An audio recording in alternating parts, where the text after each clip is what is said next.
Their collective power here today should never be underestimated. And so for our friends in DC, I hope they're paying attention to all the pink shirts that are in here. However, during my 5 years in Sacramento, one thing has become very clear. Women cannot realize our full potential without leadership or have full control of our bodies without the support of other women. Much like we should be approaching integrating more women into the workforce, we need to acknowledge the strengths and barriers women have to success. For the guys, their track to achievement and control over their bodies is clear. Our entire system is built to suit their needs because the system was built by them and for them. Yes.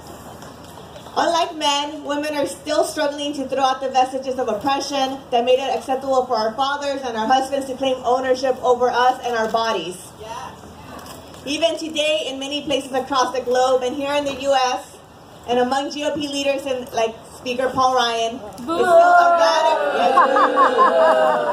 it's still a radical notion that a woman has the right to make choices about her own life and control her own destiny. We've seen the picture of the group of senators who are now crafting what healthcare looks like. A bunch of old white men that never have to worry about healthcare. Actually, they have invited one woman to join them. Whoa. Boo. We make up half the population, and we got one woman. Women make up 7% of that group. It's offensive. Now, to be fair, we should acknowledge our male allies who not only acknowledge our barriers and support our struggle, but who educate other men and fight shoulder to shoulder with us. Our enlightened colleagues, some of them here with us on the stage.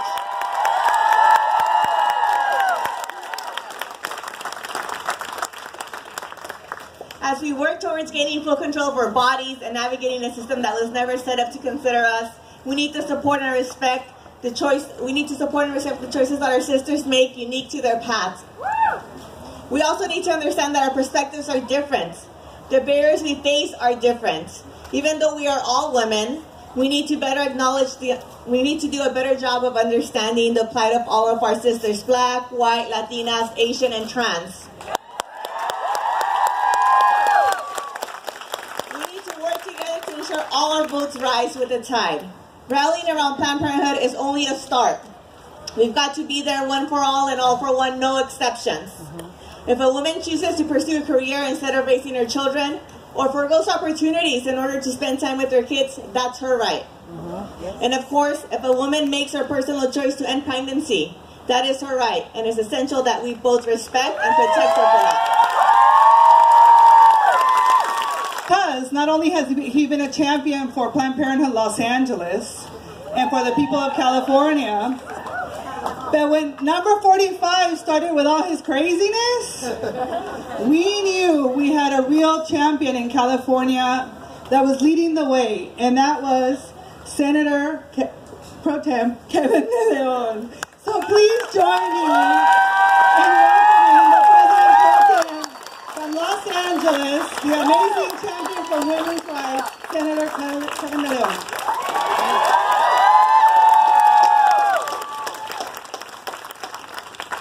Thank you so very much, Nora. And let me tell you something. It's an awesome privilege to be here with each and every one of you and to have an opportunity to share a few words. And my name is Kevin De Leon, and I'm a leader of a legislative body that upholds the Constitution of the United States. That believes in facts as well as science. That respects the freedom of the press, the rule of law, and the wisdom of public opinion. And that defends family values, because no government should ever separate mothers from their children and children from their fathers. And that wakes up every single day and fights for your right to live in liberty and in happiness. No matter who you are, where you come from, the way you look, the language you speak, or who you love. This is the greatest state and the greatest nation in the world, irregardless of who occupies the White House today.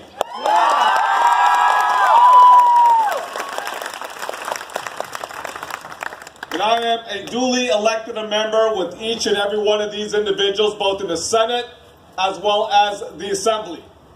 who defend the American dream. And aside from an independent prosecutor, Donald J. Trump's worst nightmare.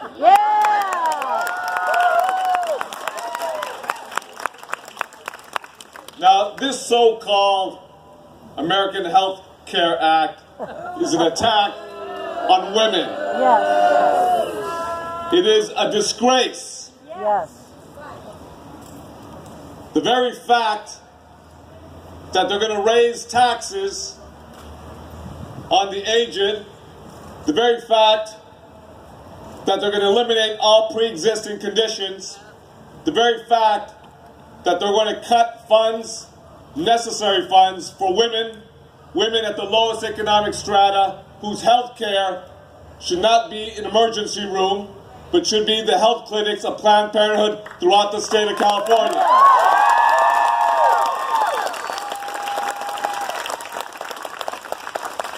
Now, let me be very clear. This is not a women's issue. No. This is a men's issue. Because it is the men who are making these proposals and making the cuts. Christina, just a few moments ago, I said it very eloquently and very correctly. It is 12 men in the Senate who will be making decisions for tens of millions of women throughout the nation. Our mothers, our sisters, our wives, our partners, our loved ones. This is not the kind of society that we want to live in. Not today, not tomorrow, not forever. Right. Pass, it's a license plate where we are going to proudly take it to the streets and ask people to sign up for a California Trust Women license plate that's going to help fund Planned Parenthood no matter what. Thank you.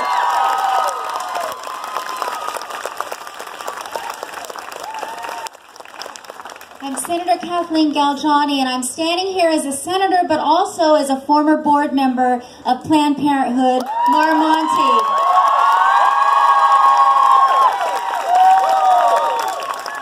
And I join you in recognizing that half of the Planned Parenthood facilities throughout the state are in rural areas where patients have only access to any kind of care because they have access to Planned Parenthood care.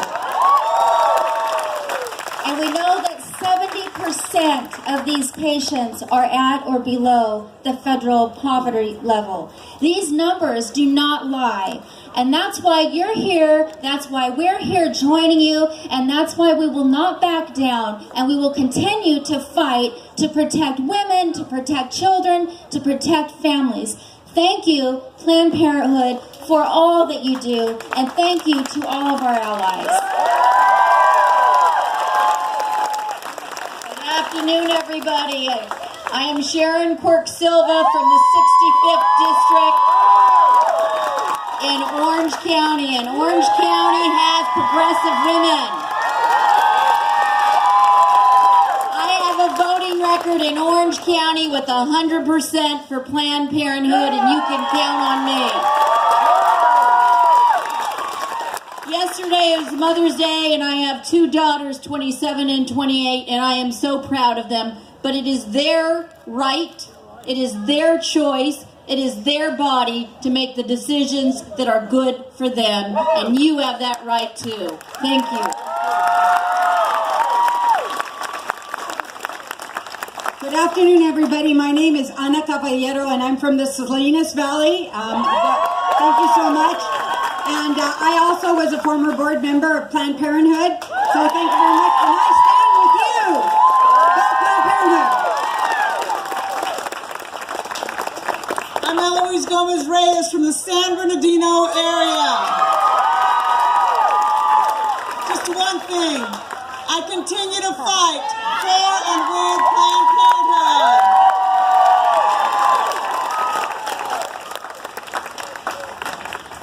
I'm so thrilled to see a sea of pink this morning. It's the best thing when I got on that airplane with half a plane load of Planned Parenthood supporters. I'm Laura Friedman from Los Angeles, Glendale, Burbank, and La Cañada, representing the 43rd District.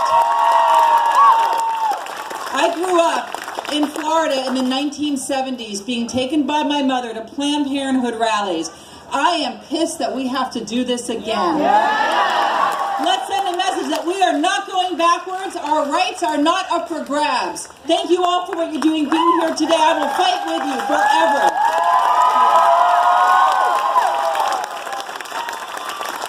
Good afternoon. Steve Bradford, Senator from the 35th Senate District, LA County, South Bay Cities. Welcome to the Capitol, and I'm here to stand with Planned Parenthood. I'm here to stand with women's right to choose what they want to do, when they want to do with their body. And I'm proud to say real men not only wear pink, we stand with Planned Parenthood, we fight with Planned Parenthood. We're fired up, and ready to go. Thank you. I'm Bob Wachowski from Fremont, Hayward, Santa Clara, San Jose, one of your pro-choice senators. Not now, not tomorrow, not ever will we fall back. Thank you very much. I'm Osh Kalra, Assembly District 27, San Jose. I'm proud to stand with these incredible women that I serve with and with the men that are allies. And you just look amazing out there that I have to do a selfie. You guys ready for a selfie? I'll raise it up. Thank you.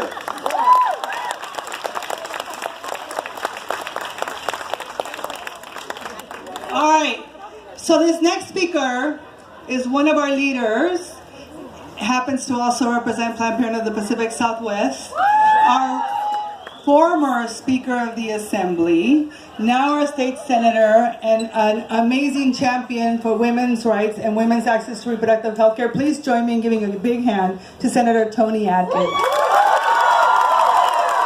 you, Nora. Thank you so much. It's good to see all of you here today. Thank you for traveling all across this state to your state capital to make your voices heard today.